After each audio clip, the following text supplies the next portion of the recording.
Finance ಡಿಪಾರ್ಟ್ಮೆಂಟ್ಗೆ ಇದನ್ನು ಸಂಪೂರ್ಣ ಮಾಹಿತಿಯನ್ನು ಕೊಟ್ಟಿದ್ದಾರೆ. ಫೈನಾನ್ಸ್ನಲ್ಲಿ ಒಪ್ಪಿಗೆ ತಗೊಂಡು ಕ್ಯಾಬಿನೆಟ್ಗೆ ರೆಫರ್ ಮಾಡಿ ಕ್ಯಾಬಿನೆಟ್ನಲ್ಲಿ ಕ್ಲಿಯರ್ ಆಗಬೇಕು. ಈ ಹಂತಕ್ಕೆ ಈಗ ಬಂದು ನಿಂತಿದೆ.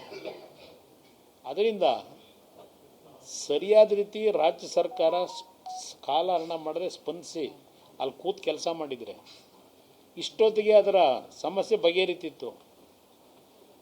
ಇವರು ದಿನ ಪತ್ರಿಕೆಗಳಲ್ಲಿ ಸಾರ್ವಜನಿಕವಾಗಿ ಕೇಂದ್ರ ಸರ್ಕಾರ ಬೈಕೊಂಡು ಕೂತ್ಕೊಂಡ್ರಲ್ಲ, ಅದಕ್ಕೆ ಸಮಯ ವ್ಯರ್ಥ ಮಾಡ್ಕೊಂಡು ಕೂತ್ಕೊಂಡ್ರಲ್ಲ, ಅದರ ಬದಲು ಅಲ್ಲಿ ಬಂದು ಕೂತ್ಕೊಂಡು ಕೆಲಸ ಮಾಡಿದರೆ ಇಷ್ಟೊತ್ತಿಗೆ ಇದೆಲ್ಲ ಪರಿಹಾರ ಆಗೋದು. ರಾಜ್ಯದಲ್ಲಿರುವ ಜಾತ್ಯತೀತ ಪಕ್ಷ ನಮ್ದೊಂದೇ ಅಂತ ಸಿದ್ದರಾಮಯ್ಯ. ಯಾವ ಜಾತ್ಯತೀತ? ಏನು ಜಾತ್ಯತೀತ ಪಕ್ಷ ಇಟ್ಕೊಂಡವ್ರು ಸಿದ್ದರಾಮಯ್ಯವರು? ಅವ್ರದ್ದೊಂದೇ. ಇಲ್ಲಿದ್ದಾಗ ಏನು ಅನ್ನಿಸ್ತಾ ಇತ್ತು, ಜಾತ್ಯತೀತ ಜನತಾದಳದ ಅಧ್ಯಕ್ಷರೇ ಇದ್ರಲ್ಲ, ಆಗೇನು ಅನ್ನಿಸ್ತಾ ಇತ್ತು? ಅದಕ್ಕೆ ಹೇಳಿದ್ದು ನಾನು, ಅಹಿಂದ ನಾಯಕರು ಆ ಚೇರ್ ಅಲ್ಲಾಡಬೇಕಾದ್ರೆ ಅಹಿಂದ ಬರ್ತದೆ ಕಣ್ಣಿಗೆ. ಆ ಚೇರ್ ಭದ್ರವಾಗಿದ್ದಾಗ ಅಹಿಂದ ಕಾಣಿಸೋದೇ ಇಲ್ಲ ಅವರಿಗೆ. ಜನ ಅರ್ಥ ಮಾಡ್ಕೋಬೇಕದ್ನ. ಚೇರ್ ಅಲ್ಲಾಡ್ದಾಗ ಅಹಿಂದ ಅಂತ ಕನ್ವರ್ಸ್ತಾರೆ. ಚೇರ್ ಭದ್ರ ಆಯ್ತಿದ್ದಂಗೆ ಅಹಿಂದ ಅವರಲ್ಲೇ ಇವರಿಲ್ಲೇ. Thank you brother. ಫೈನಾನ್ಸ್ ಡಿಪಾರ್ಟ್ಮೆಂಟ್ಗೆ ಇದನ್ನು ಸಂಪೂರ್ಣ ಮಾಹಿತಿಯನ್ನು ಕೊಟ್ಟಿದ್ದಾರೆ. ಫೈನಾನ್ಸ್ನಲ್ಲಿ ಒಪ್ಪಿಗೆ ತಗೊಂಡು ಕ್ಯಾಬಿನೆಟ್ಗೆ ರೆಫರ್ ಮಾಡಿ ಕ್ಯಾಬಿನೆಟ್ನಲ್ಲಿ ಕ್ಲಿಯರ್ ಆಗಬೇಕು. ಈ ಹಂತಕ್ಕೆ ಈಗ ಬಂದು ನಿಂತಿದೆ.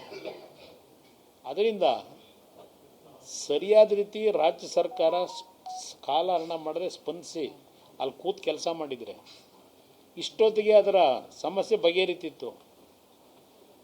ಇವರು ದಿನ ಪತ್ರಿಕೆಗಳಲ್ಲಿ ಸಾರ್ವಜನಿಕವಾಗಿ ಕೇಂದ್ರ ಸರ್ಕಾರ ಬೈಕೊಂಡು ಕೂತ್ಕೊಂಡ್ರಲ್ಲ, ಅದಕ್ಕೆ ಸಮಯ ವ್ಯರ್ಥ ಮಾಡ್ಕೊಂಡು ಕೂತ್ಕೊಂಡ್ರಲ್ಲ, ಅದರ ಬದಲು ಅಲ್ಲಿ ಬಂದು ಕೂತ್ಕೊಂಡು ಕೆಲಸ ಮಾಡಿದರೆ ಇಷ್ಟೊತ್ತಿಗೆ ಇದೆಲ್ಲ ಪರಿಹಾರ ಆಗೋದು. ರಾಜ್ಯದಲ್ಲಿರುವ ಜಾತ್ಯತೀತ ಪಕ್ಷ ನಮ್ದೊಂದೇ ಅಂತ ಸಿದ್ದರಾಮಯ್ಯ. ಯಾವ ಜಾತ್ಯತೀತ? ಏನು ಜಾತ್ಯತೀತ ಪಕ್ಷ ಇಟ್ಕೊಂಡವ್ರು ಸಿದ್ದರಾಮಯ್ಯವರು? ಅವ್ರದ್ದೊಂದೇ. ಇಲ್ಲಿದ್ದಾಗ ಏನು ಅನ್ನಿಸ್ತಾ ಇತ್ತು, ಜಾತ್ಯತೀತ ಜನತಾದಳದ ಅಧ್ಯಕ್ಷರೇ ಇದ್ರಲ್ಲ, ಆಗೇನು ಅನ್ನಿಸ್ತಾ ಇತ್ತು? ಅದಕ್ಕೆ ಹೇಳಿದ್ದು ನಾನು, ಅಹಿಂದ ನಾಯಕರು ಆ ಚೇರ್ ಅಲ್ಲಾಡಬೇಕಾದ್ರೆ ಅಹಿಂದ ಬರ್ತದೆ ಕಣ್ಣಿಗೆ. ಆ ಚೇರ್ ಭದ್ರವಾಗಿದ್ದಾಗ ಅಹಿಂದ ಕಾಣಿಸೋದೇ ಇಲ್ಲ ಅವರಿಗೆ.